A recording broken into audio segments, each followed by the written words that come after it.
இன்னைக்கு நம்ம சேனல்ல பார்க்க போறது என்னன்னு பார்த்தீங்கன்னா சேலத்து ஸ்பெஷல் தட்டுவடை செட்டு. இது சேலத்துல தாங்க ரொம்ப ஸ்பெஷல் இந்த தட்டுவடை செட்டு.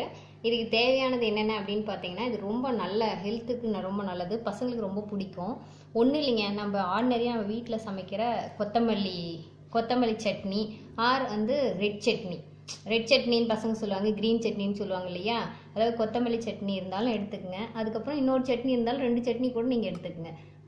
அதாவது என்னதுன்னா தக்காளி சட்னி, நல்லா ரெட்டிஷாக நல்லா நிறைய காரம் அந்த மாதிரி புளிப்பு கொஞ்சம் ஆட் பண்ணி நல்லா அந்த சட்னியை வந்து ரெடி பண்ணி வச்சுக்கோங்க. இதுதான் மெயின் இன்க்ரீடியண்ட்டு.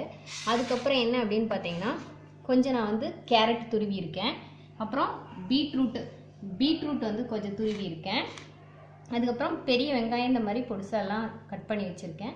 அதுக்கப்புறம் உங்களுக்கு தேவையானது என்னது அப்படின்னா கொத்தமல்லி லீஃபு. இப்போ எப்படி ரொம்ப சிம்பிளுங்க. இதுக்கு தேவையானது வந்து தட்டு வடை தான் மெயின்.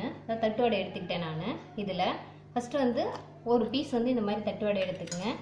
இதை வந்து பார்த்திங்கன்னா சேலத்தில் மெயினாக வந்து இந்த மாதிரி ரோட்டில், அதாவது கடைகளில் வந்து ரொம்ப ஸ்பெஷலு, ரொம்ப மக்கள் வந்து விரும்பி சாப்பிடுவாங்க. நீங்களும் ஒரு டைம் ட்ரை பண்ணி பாருங்கள், ரொம்ப ஈஸியாக இருக்கும். இந்த மாதிரி மேபி இப்போ வந்து தக்காளி சட்னி இருந்தால் கூட நீங்கள் யூஸ் பண்ணிக்கலாம். இந்த மாதிரி ஃபஸ்ட்டு வந்து ஒரு தட்டு வடை எடுத்துகிட்டு இதில் அப்ளை பண்ணிடுங்க. அதுக்கப்புறம் நீங்கள் வந்து பார்த்திங்கன்னா பீஸ் ஆஃப் கேரட் கொஞ்சம் இந்த மாதிரி அப்ளை பண்ணிக்கோங்க. அடுத்தது பார்த்திங்கன்னா பீட்ரூட், உங்களுக்கு பீட்ரூட் ஒரு இது வந்து பார்த்திங்கன்னா பீட்ரூட் இது போட்டுங்க. அப்புறம் இந்த மாதிரி ரொம்ப கொஞ்சம் நல்லா சின்னதாக நல்லா கட் பண்ணி வச்சுக்கோங்க. சிறுசாக இந்த மாதிரி கட் பண்ணிவிட்டு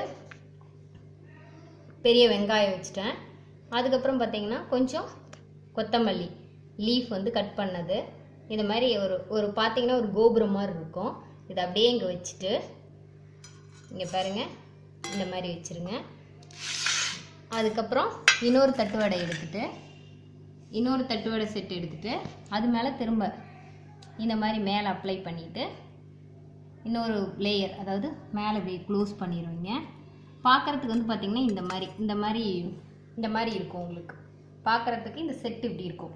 அதாவது இப்படி கொடுத்துருவாங்க. எப்படி அப்படின்னா இப்படி அரேஞ்ச் பண்ணி காமிக்கிறேன் பாருங்கள் எப்படின்னு. அதாவது ஒரு தட்டுவடை எடுத்துகிட்டு அதில் வந்து இந்த மாதிரி அப்ளை பண்ணிவிட்டு அதில் ஃபஸ்ட்டு வந்து பார்த்திங்க அப்படின்னா கேரட்டு, ஒரு பிஞ்ச் ஆஃப் கேரட்டு, அதுக்கப்புறம் ஒரு பிஞ்ச் ஆஃப் வந்து பீட்ரூட்டு, அதுக்கப்புறம் கொஞ்சம் இந்த பெரிய வெங்காயம் ஒரு செட்டு, கொஞ்சம் உங்களுக்கு தேவைன்னா இல்லை அப்படின்னா லெமன் கூட கொஞ்சம் புழிஞ்சு விட்டுக்கலாம், அதுவும் கொஞ்சம் டேஸ்டியாக தான் இருக்கும். அப்புறம் ஒரு பிஞ்ச் ஆஃப் இந்த கொத்தமல்லி லீஃபு நல்லா அப்படி வச்சு ப்ரெஸ் பண்ணிவிட்டு, ஆக்சுவலி சட்னி பார்த்திங்க அப்படின்னா நல்லா உங்களுக்கு வீட்டுக்கு யூஸ் பண்ணுற மாதிரி நல்லா காரமாக அரைச்சிட்டிங்கன்னா இன்னும் கொஞ்சம் நல்லா டேஸ்டியாக இருக்கும். நார்மல் இதை விட கொஞ்சம் புளிப்பு அந்த மாதிரி போட்டு ஆட் பண்ணிக்கோங்க. நான் வந்து நார்மல் காரம் தான் போட்டிருக்கேன், ஏன்னா குழந்தைங்க சாப்பிட போகிறாங்க இந்த மாதிரி. அதுக்கப்புறம் இந்த மேலே வந்து தட்டு வடையில் இந்த மாதிரி ஒன் மோர் இது அப்ளை பண்ணிட்டு நல்லா க்ளோஸ் பண்ணிடுங்க. இந்த மாதிரி தட்டு வடை வந்து இந்த மாதிரி ரெடி பண்ணிடுங்க. ஆக்சுவலி சாப்பிட்ற ப்ரொசீஜர் எப்படி அப்படின்னு கேட்டிங்கன்னா, இது சேலத்தில் தான் ரொம்ப ஸ்பெஷலு.